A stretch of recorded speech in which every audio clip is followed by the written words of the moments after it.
ನಮಸ್ಕಾರ ಪ್ರೀತಿಯುಳ್ಳ ದೇವಜನರೇ, ನಿಮ್ಮೆಲ್ಲರಿಗೂ ಯೇಸು ಕ್ರಿಸ್ತನ ನಾಮದಲ್ಲಿ ವಂದನೆಗಳು. ಹೇಗಿದ್ದೀರಾ? ಮತ್ತೊಂದು ದಿನದಲ್ಲಿ ಈ ಒಂದು ಸಣ್ಣ ಸಂದೇಶದ ಮೂಲಕವಾಗಿ ನಿಮ್ಮನ್ನು ಸಂಧಿಸುವುದರಲ್ಲಿ ನಾನು ಸಂತೋಷಿಸುತ್ತೇನೆ.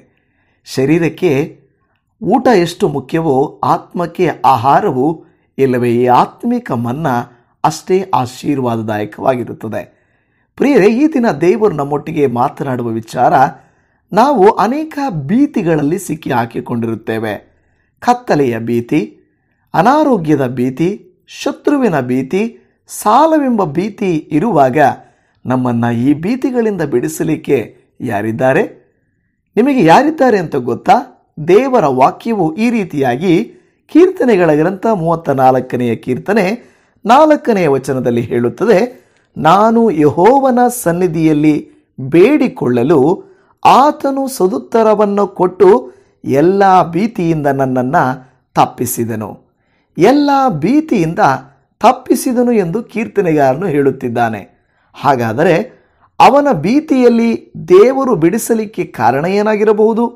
ಕಾರಣ ಏನೆಂದರೆ ಅಲ್ಲಿ ಹೇಳುತ್ತದೆ, ನಾನು ಯೆಹೋವನ ಸನ್ನಿಧಿಯಲ್ಲಿ ಅಂತ ಹೇಳುತ್ತಾ ಇದೆ. ದೇವರ ಸಮ್ಮುಖ, ದೇವರ ಸನ್ನಿಧಾನ.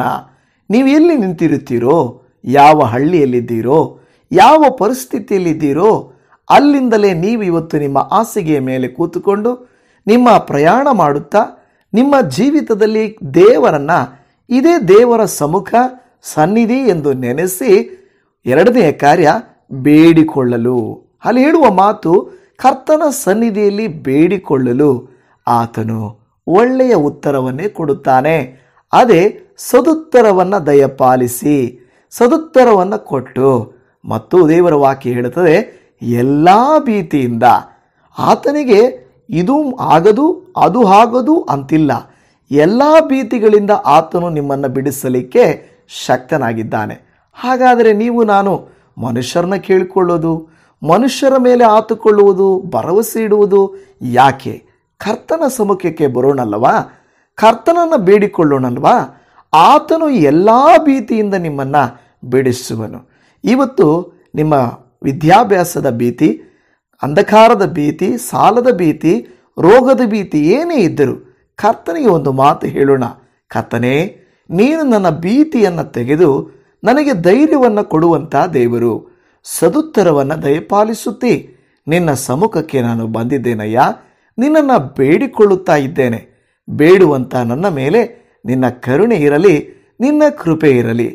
ದೇವರೇ, ನಿನ್ನನ್ನು ಹರಿಸಿ ಬಂದಿರುವ, ನಿನ್ನನ್ನು ಪ್ರಾರ್ಥಿಸುತ್ತಿರುವಂಥ ನನ್ನನ್ನು ಕರುಣಿಸು ಎಂದು ಬೇಡುವ ಪ್ರತಿ ಭಕ್ತರನ್ನು ಭೀತಿಯಿಂದ ಬಿಡಿಸಿ, ಭಯವನ್ನು ತೆಗೆದು, ಬಲಹೀನತೆಯನ್ನು ತೆಗೆದು, ಎಲ್ಲ ಕೇಡಿನಿಂದ ಅವರನ್ನು ತಪ್ಪಿಸಿ ನಡೆಸಬೇಕೆಂಬುದಾಗಿ ನಮ್ಮ ಕರ್ತನೂ ರಕ್ಷಕನೂ ಒಡೆಯನಾದಂಥ ಯೇಸುವಿನ ನಾಮದಲ್ಲಿ ಪ್ರಾರ್ಥಿಸುತ್ತೇವೆ ತಂದೆಯೇ.